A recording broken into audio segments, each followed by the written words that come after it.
I only got one left, so who's ever speaking holds this. Yeah, that's right. Hi. This is kind of group discussion, though. I guess by Q&A, like, if we have questions for each other, it's open. Oh, yeah. Well, we should be last, though, because they've been really patient. And there's a microphone floating out there, so we would love to just make this a collaborative conversation.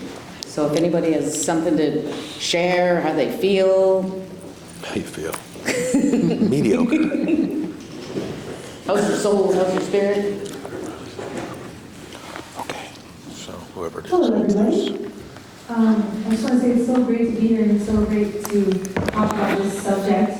Something I just wanted to say that I really appreciate is that, I think Rashad has said it, but just kind of feeling like you've been in the closet a little bit with psychedelic use. And I know for myself, after being in AA for a long time and then going down the psychedelic healing route, it was a challenge to feel like I'm lying. Like I ended up leaving AA because of that. And so I'm really excited about what we're talking about here. It almost feels like, a long time coming. Like it feels like a point in time where hopefully we can find a way to marry those two worlds. And I know it can be challenging because it opens up the door for people to then have to manage that use in a way that is responsible. But yeah, I guess my question is, do you see, and I know that there's all this rigidity with AA, like, no politics, no this, no that, so it's like, do you see there being like a new program coming about? Because I do feel like community is so important, it feels. Do you think a new program is going to come about, perhaps, that incorporates these two worlds? Or do you think that AA might end up evolving and being willing to embrace psychedelics? That's my question. Cool. I don't know. I like AA quite a bit, and the longer that I've been involved in that program, the more respect I have for it. I think it's a very wise program. It's very open. My reflection would be twofold. One, nobody's in charge in AA. That's important. There's like a board of trustees, but they don't have any authority. So you, for instance, could start a meeting at your house that, could be open or closed, could be listed or not listed, depending on certain criteria, and you could start a psychedelic meeting if you so chose. And so it reminds me of like the opening of Mos Def album where they asked Mos Def, what's happening with hip hop? And he says, well, what's happening with hip hop is whatever's happening with you. You are hip hop. So that's kind of how AA is, so I would circle that question back onto yourself. I like AA because it has a lineage, it has a history. I think it's incredibly wise. I can say, without mentioning names, that I've had some of the more prominent people in Alcoholics Anonymous in West Los Angeles, where I am at, who have major followings that actively use psychedelics, which I know, and are all wrestling with the same questions. And so to some degree, I would say that's already happening. And I imagine in the next 2 years, I don't know anything about what's happening in AA in Idaho, but in Southern California, in the next couple of years, I imagine it's going to be much more normative to speak about, even in big meetings. Can I ask you a question?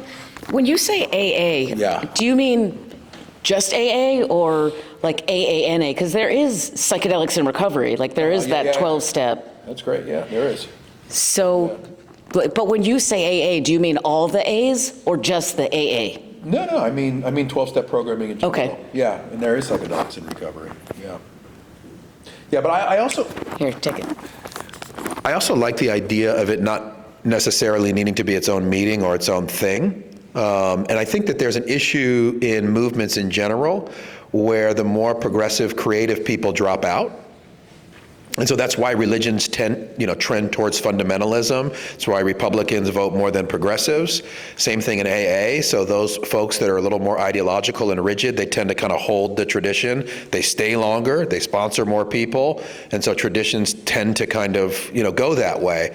And so creative folks need to continue to participate in communities in order to have their voice heard. If you drop out, then your voice isn't heard and you don't contribute in that way. So I think that's a big deal. And it's taken a long time for prescription meds to be accepted at AAs. Even Klonopin, Prozac, the non-controlled substances. So, if that's taken probably decades. So I think we just all have to have a lot of patience for the change that we want to see come. Yeah, and accept, I always, when I would hear people in AA talk about how AA should be, and I always back up a little bit, because AA is built on the idea that there is a spirit of the universe that is unfolding in reality. And so if something's taking a long time, something's taking a long time. And so it's sort of, there's this acceptance piece, and there's this trusting piece, and there's this surrendering piece, and there's this showing up, and why, for instance, I chose to come out of the closet this year and not last year. Well, it was what unfolded inside of me in the time and the place. I said, I think it's now. And so I think also just trusting that there are forces at work that are greater than, our individual ideas. So I just wanted to make a comment, which I thought was very interesting, that you said Dennis McKenna said that the Dynamic Church was just like Mormons, but without ayahuasca or psychedelics. And I just wanted to share that there's a psychedelic church in Salt Lake City called the Divine Assembly, and they're sacramented mushrooms, and most of them are ex-Mormons. They meet out in the field at night, 3,000 of them. They do their connection with the divine using psychedelic mushrooms. Very good. Well, Dennis's comment wasn't that far from the truth. Very good. In the back?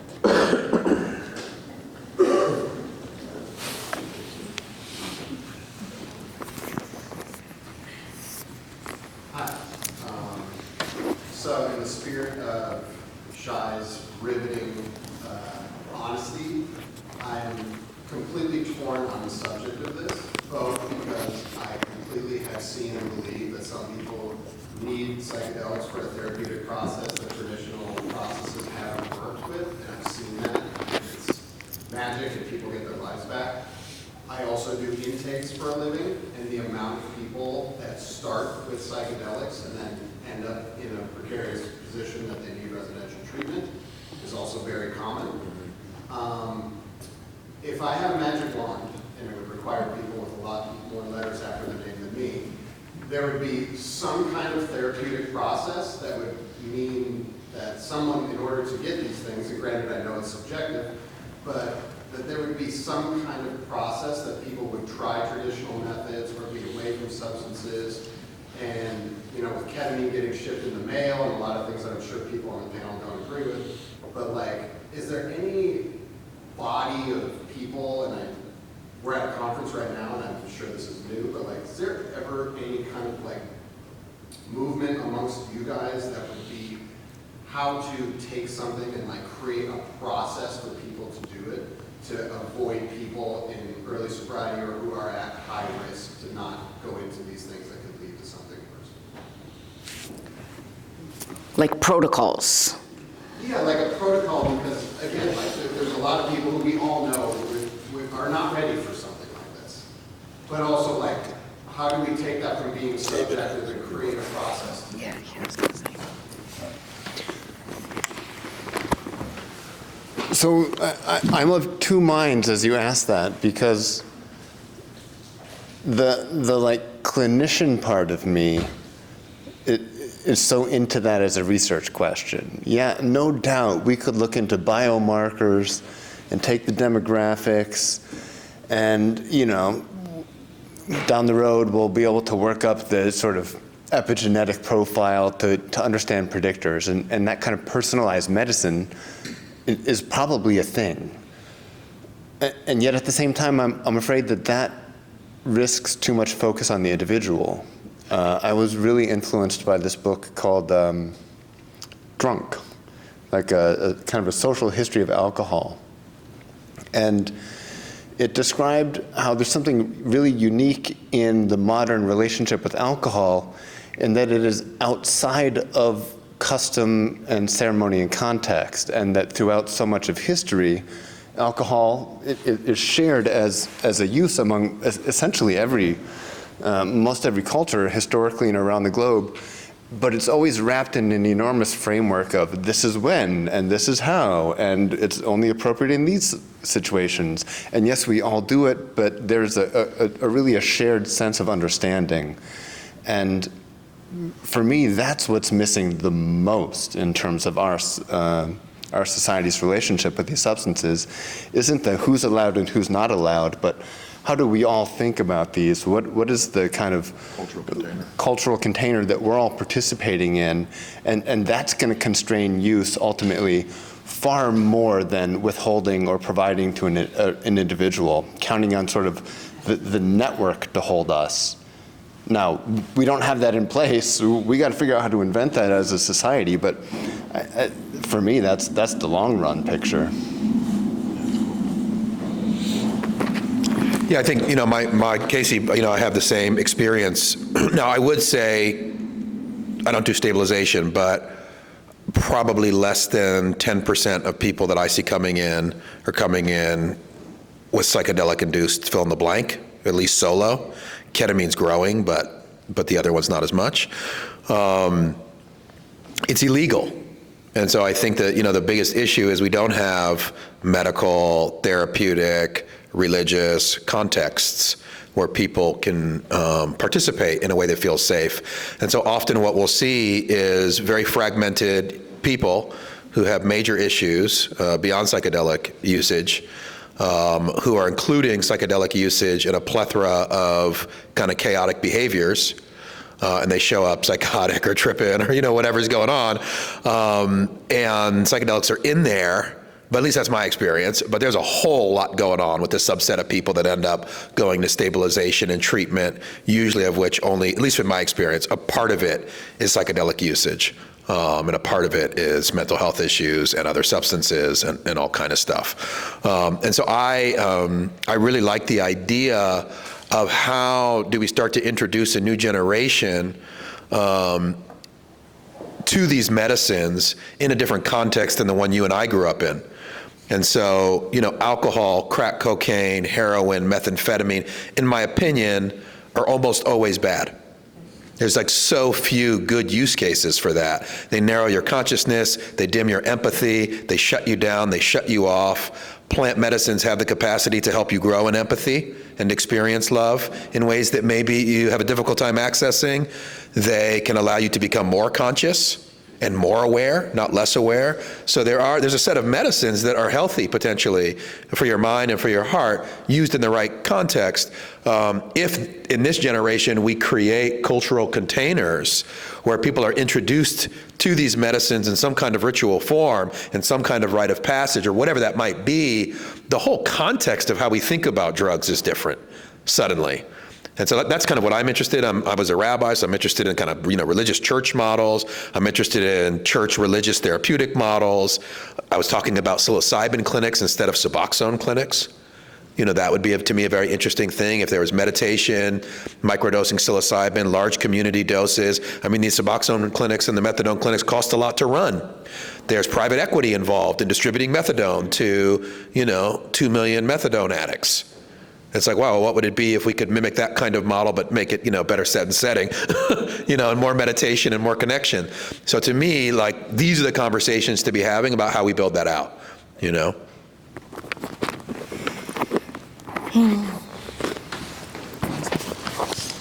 Yeah, when these drugs first hit our culture back in the 60s, things spiraled out of control. It was almost as if the culture was not ready, not mature enough to be able to handle them. Now we've had all these years have passed, we have whole new generations coming into positions of influence.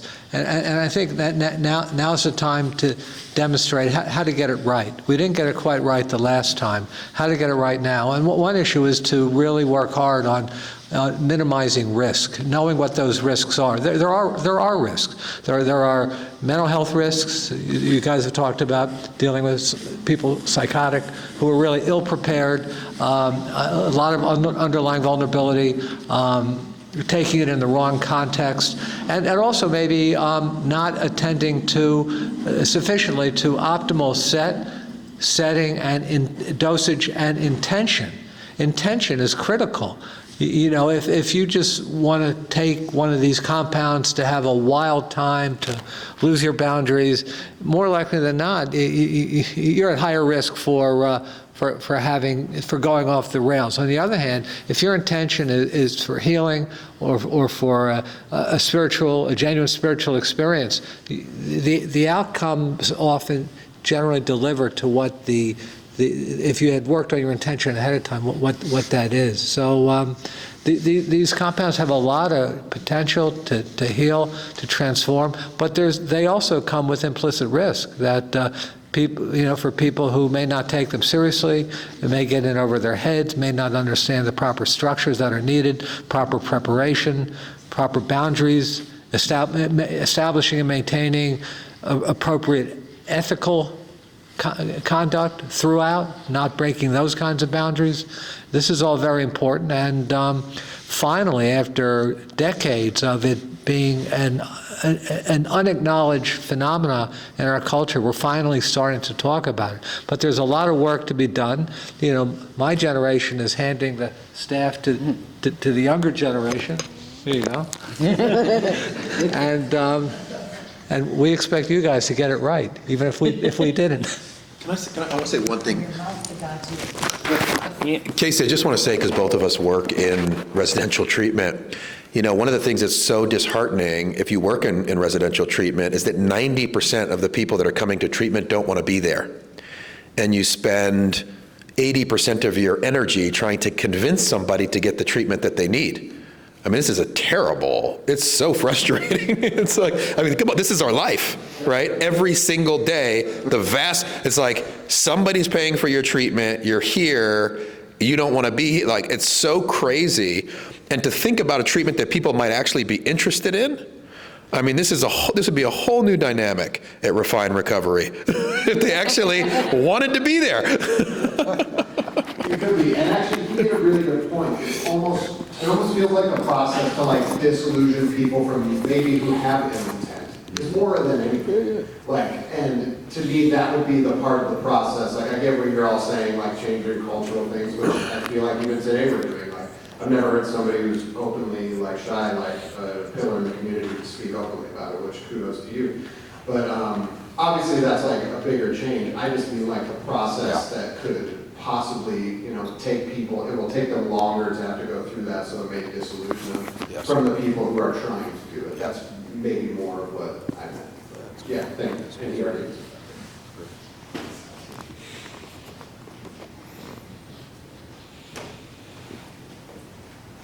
I can just project. Now, hi. We haven't been repeating the question. We haven't been making protocol. All right, we'll try. Hey, I'm Aziz. Interesting talks, guys. Thank you very much. There's so much potential here, and it feels very promising. Particularly, I think, in the West, in California, in LA, everyone, it feels like is talking about this, and I think there are a lot of reasons for that. One of them is that there's a lot of potential for profitability here, right? You see the ketamine clinics, and every psychiatrist, not you guys, but other ones, or doctors are prescribing that as an adjunct just to increase revenue. Mm-hmm. If your studies go well and we get approval for MDMA and psilocybin and all these things that exist in these very helpful, specific cultural contexts with lots of rituals and rules and social bonds associated with them that are super duper healing, and all of a sudden insurance is mandating okay, you can go to this office and you can receive 6 rounds and it's going to be this long, blah, blah. Is there a way to without maybe totally overthrowing or reforming this system, like integrate this cool psychedelic medicine with the healthcare, the for-profit healthcare industry as it exists today? Take that. Do you have an answer? Oh, yes, I do. Well, I'm really glad you raised that. That was something I wanted to address, which I neglected to. There's a real risk right now that big money is going to take over the field. And I think that the big money is going to be a liability. That had a lot to do with why MAP's efforts over the summer to widen access, derailed. People with substantial funds are taking out patents left and right, which are of very nebulous nature. They're basically trying to patent plant compounds and their alkaloids and even structures that have been in use for millennia. There's tremendous, chutzpah in that regard. Also, the profit-driven use of ketamine is of real concern. There are, I think, far more cases of eventual adverse reactions than we're led to believe. But the bottom line is this should not be simply another area for big money to invest in, to add millions to your billions. That would be a liability. I mean, I know of one, well-funded private equity effort that in order to increase return on investment, they need to lower the cost of running the treatments. So they are lowering the standards for who's going to be in the room or who's going to do the preparation. And consequently, they had more adverse outcomes than you'll see in other studies that don't have the profit motive involved. Now we have another entirely different issue. It's a little off topic, but we have a new administration in Washington that is really pretty scary in a lot of respects. And the head of HHS, Robert Kennedy Jr., evidently has spoken of the that he would like to see psychedelics enter the mainstream. And my feeling about RFK Jr., he's got such low credibility within medicine, he would be a liability, in my view, to have him involved in this field. The bottom line is this is not an area where people should be drawing great personal profit. This should not be a monetized treatment.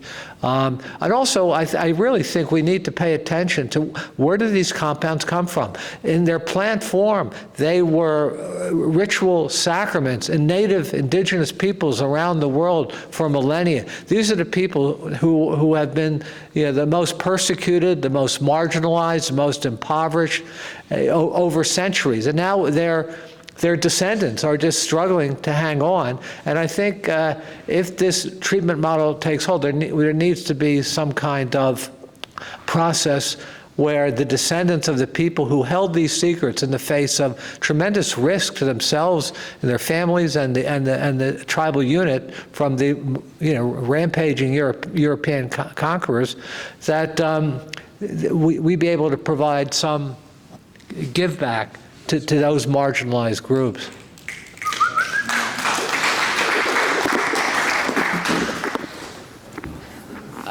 It's funny, I have two diverse thoughts to share. There are a couple people I know doing studies to get CPT codes. So you actually have to go through the process of creating the research, and I don't exactly know. Do you know how you do that?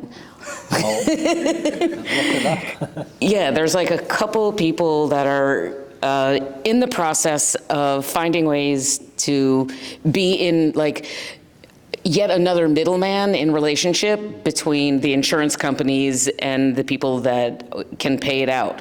So that's like a disorganized answer, but that's part of the research. And also, something that you just brought up made me think of, remember like corn? Corn came into the picture. We didn't give it the proper respect. And now like corn syrup is killing people. There's like mass diabetes. So like I feel like there's an element of danger that they could get mad animistically. And if we don't treat it well, it could go sideways in ways that we can't yet anticipate or imagine. Well, that's true of corn, but of course there's a rich history of that in psychedelics, as was brought forward so powerfully at the final talk of psychedelic science, when you recall the protesters who spoke up during Rick's talk, and the folks pointed out, listen, the use of cocaine, coca leaves, the use of tobacco, they've been part of our culture for thousands of years. Y'all took them, synthesized, and distilled them out, and now you have addiction problems. We didn't have those in our indigenous relationship with these plants. It's how you're relating to them. And that's, of course, the great risk now as we bring these things out into the public and make them readily available. And yeah, you can get subcutaneous ketamine now in the mail. Wow. And this is going to be a real potential problem. And that's why we're all trying to do this funny walk of being totally gung-ho and totally cautious and hopefully thoughtful at the same time. Just don't tell the insurance industry. Well, but the counter argument is if we can get the CPT codes and then get ketamine, because ketamine is cheap, if we can get the codes to get the companies to reimburse for it, then there might be a model of increasing access. But what if that model is incumbent on just distributing the drug and not without care and a holding environment? And so there's kind of chicken after egg after chicken after egg with some of this stuff. It's the crucial question right now, though.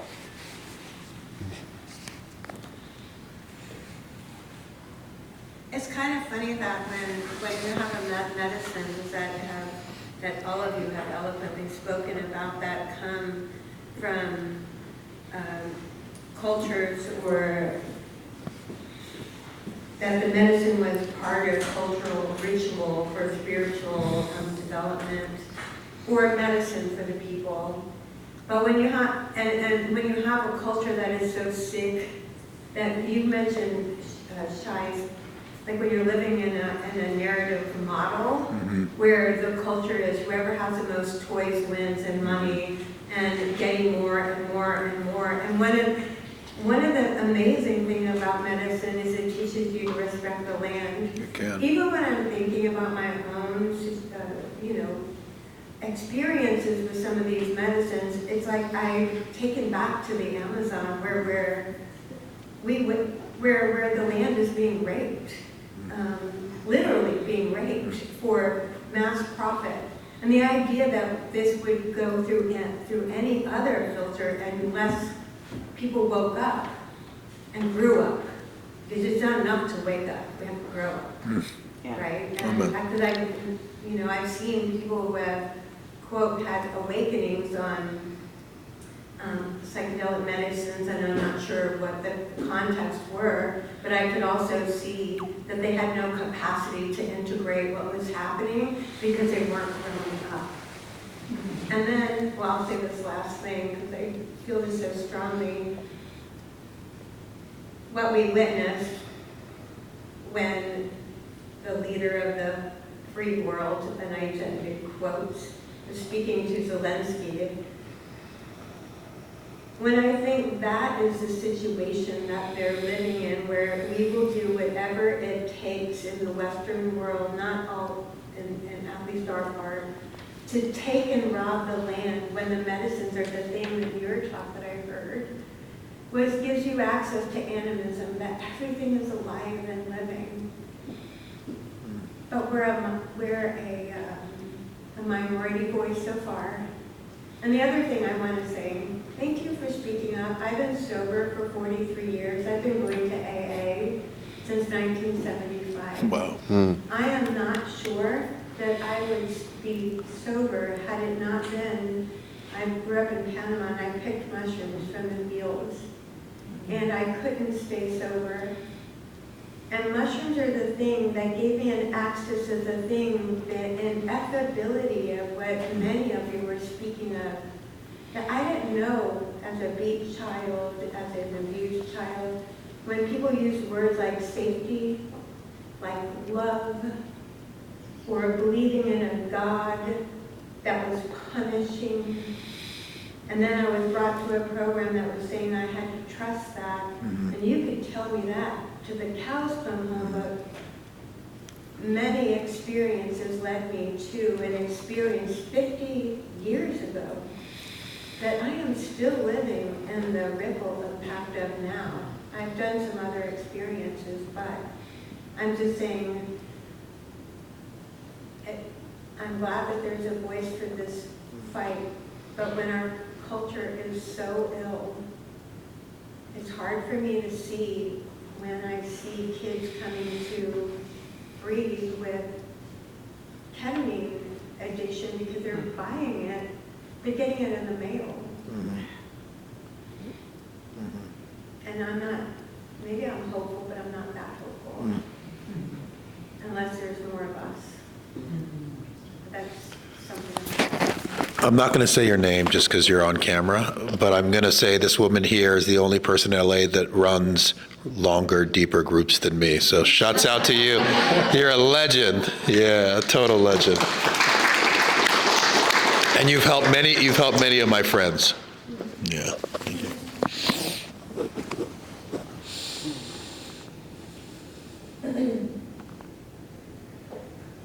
Done? Good? Anthony.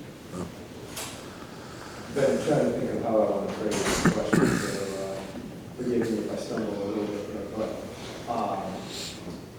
throughout everybody's talks today, you did mention indigenous uses of these substances.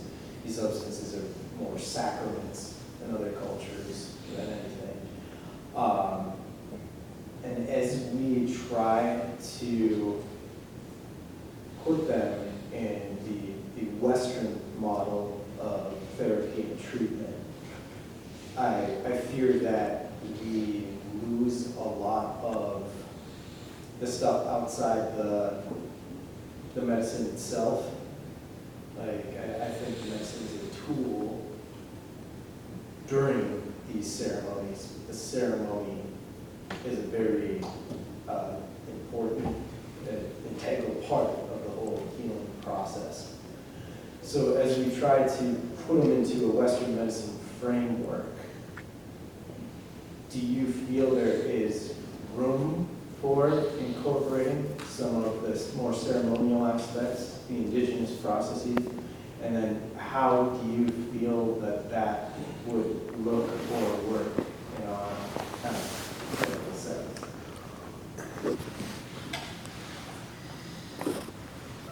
You just had this conversation with Wilma. Yeah, Becky. Yeah. I had that conversation with, Or I did with Wilma. oh. Wilma's gave. So I'm really interested in that tension because I so have been trained and work within Western biomedical, and I know that there are so many ways that can be expanded and that can be broadened. And yet the thing that I associate probably most with psychedelics is their boundary pressing, if not exploding potential. And I feel like there's kind of no way around that at some point they start to press against, as I said earlier, Western reductive materialism. And for me, one of the coolest examples of that is the CIA's history in psychedelics. That in the 1950s, Sid Gottlieb, the head of the CIA's research unit on this, bought the world supply on LSD so that they could develop protocols to enhance military fitness and security and kind of get further out all of these military-industrial complex kinds of ideas. And so the LSD was shipped around to academic research centers across the country. And a lot of people were dosed. The program was hideous. I don't need to go into all the details of how ugly that was and how loathsome many of the intentions of it were. And yet, they unwittingly kind of like set off the counterculture in so doing by dosing Ken Kesey, the head of the Merry Pranksters, and Allen Ginsberg, and Robert Hunter, the lyricist of the Grateful Dead, and also dosing Ted Kaczynski, the future Unabomber. So there's something so magically potent about this paradox that they were trying to do the most military thing possible and ended up accidentally doing a whole lot of the opposite. And I think there's no way around that paradoxicality with these substances, that we're going to be bumping into boundaries and they're going to be transgressed sort of one way or the other. Yeah, really good question. I think one thing we really need to learn, we need to learn the lessons from the past, and we need to learn from what went wrong, what was done improperly, which led to a lot of injury. I wrote an article along with Brian Anderson, Alicia Danforth. We published in Lancet a couple of years ago on how imperative it is that strong, functional, ethical boundaries be established in this treatment. And that's one thing we learned from the crazy MK Ultra world from the 50s and 60s, that when ethics are full of holes, your patient or subjects are far more at risk. And above and beyond anything else, we have to adhere to the Hippocratic Oath of, above all, do no harm. And although these are remarkable transformative compounds, they can do harm in the wrong hands, in the wrong context. So I think the next step is to establish what would safe containers look like, and also taking into account the hypersuggestibility of psychedelics. When I was in Brazil with the UDV, hearing them talk about how they should be more responsible, they were in an altered state. Everyone was altered. Everyone was high on ayahuasca. And it really, I think, being in that hypersuggestible state, I think those words resonated far more powerfully than they would just if, a Sunday morning sermon, normative kind of setting. But yeah, very good question, and something we're going to really have to figure out if this field will take hold and be functional and of value in the future. And that very thing is what Roland Griffiths got in trouble for, was too much suggestion, too much leaning into that. But what if that's part of how he got such good results? Yeah, no, I couldn't quite understand the critique, because that's part of the phenomenon. And now people are afraid to mention, mystical or spiritual responses and their value, and the fact that they, from the early days of psychedelic research, they were, spiritual phenomena were perceived as the strongest positive, predictor of positive outcome.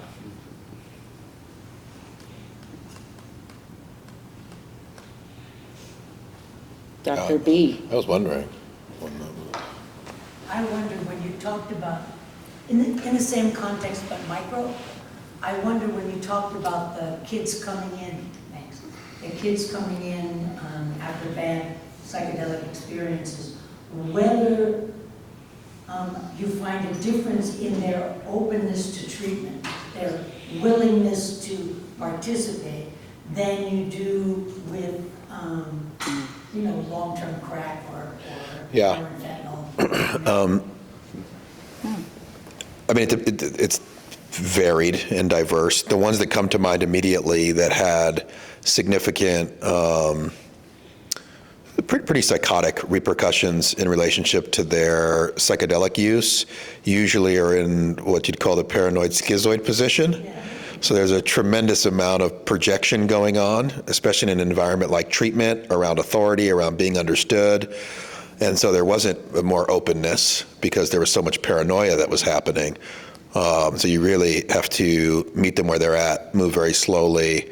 And I actually found that most of those clients, and I'm probably only thinking of 3 or 4 here, so it's not like some huge sample, but most of those clients end up buying in and doing better 18 months later when they had some accountability but some freedoms, just where some of that paranoia could subside, and they kind of had to wrestle with what was going on. But I found in the acute phase they were pretty psychotic and pretty paranoid and pretty disengaged.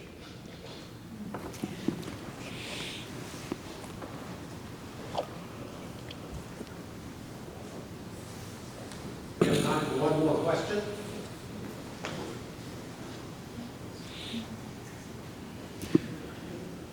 I've been accused of being a perpetual optimist at times, but what occurs to me around the question of the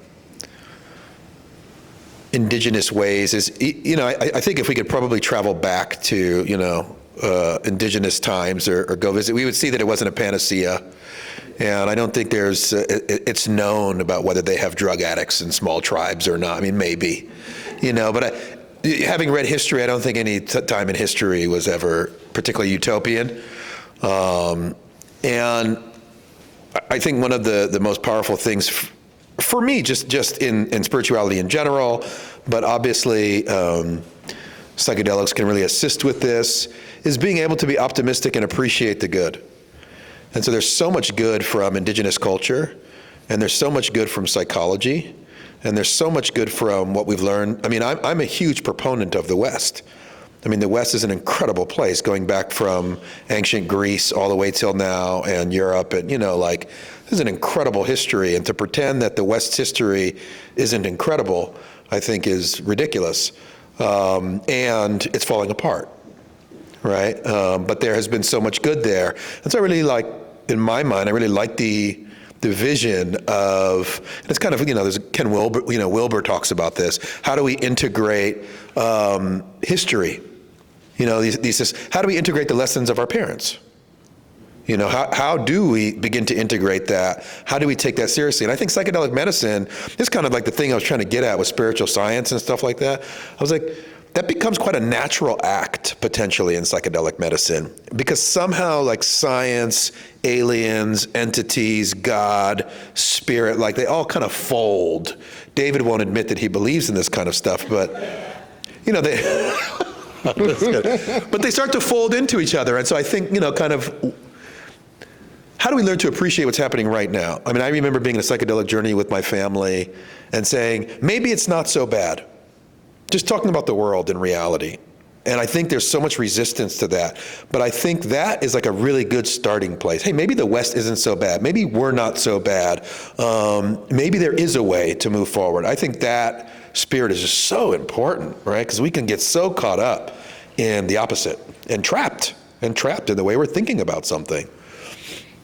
Can I also answer, I had a thought about the ceremony into medicine that doesn't even have to do with psychedelics. We spent a lot of time thinking it's just the mind. And then we were in okay, now it's mind and body. Now that's where we're at. And now mind, body, and spirit. But we don't really talk about mind, body, spirit, and soul. So integrating all of these thoughts as part of something that will make us whole, both individually and in community, I think is a healing potential that we all can utilize. Doesn't require psychedelics, and there's a place for it in medicine, certainly in psychiatry. I don't practice cardiology. I mean, maybe it's going to be a part in cardiology too, The original definition of psychiatry, healer of the soul. And I think the field has drifted far from that, but certainly there's always opportunity to kind of re-equilibrate and get back to the heart of what our profession really is. Yeah.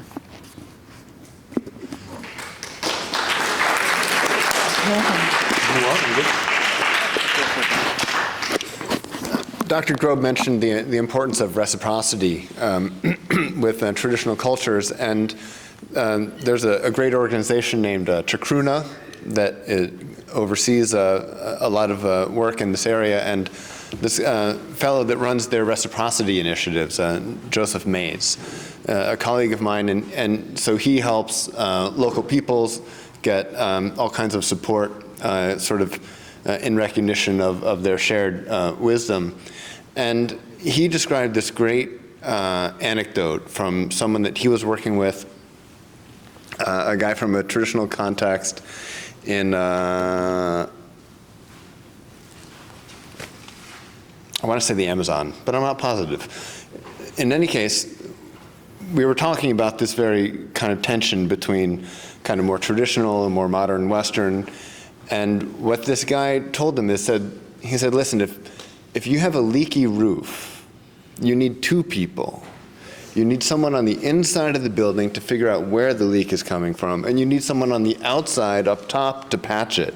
Neither one can fix the leak on their own. It's only in the cooperation between the two different folks with the two different vantage points, then you can fix the leak. And for me, that starts to capture some of what we have to figure out going forward. I'd like to thank our panel.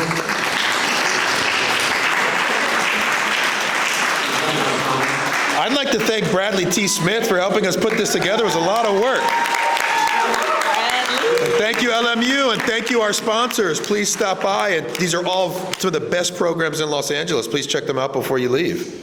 If our panel would stay on the stage, 2 items of housekeeping. For those of you who need CEUs, you'll find your printed certificates over with Susie at the retention table. And for those of you that would like to be involved in a group photo, if you would come forward, we're going to ask our panelists to stand on the stage. And remember the one rule, if we can't see the camera, they can't see your face. That's a good point. Okay, so good point, Bradley. Glad you slipped over the Wilbur at the end. Oh, man, well, you know, he came up naturally. As he always does. Wilbur, man. Wilburian. No? Because he's a Colbergian, so they, they have like a chip on their shoulder. That Wilbur kind of took a lot of Colbert stuff, but expanded it culturally or whatever. But he wasn't a Colbergian. What do you think about Kid Wilbur? How you like Kid Wilbur? You like him? Not the good move better, but I like him. Okay. Yeah. Man, come on up. He's on the right team. He's on the right team. Yeah, he's all right. He's not my favorite, though. Yeah. He's on the panel. Yeah. There's a little more color up here. Yeah, we need it. The Rainbow Coalition. Yeah. My dad. Bubby, what are you doing? Yeah, come on, Trooper. You just if we need better screening, you just have them call me. What's that? If we need better screening for these guys, just have them call me. Come on up, Kelly. Kelly, we want you up here.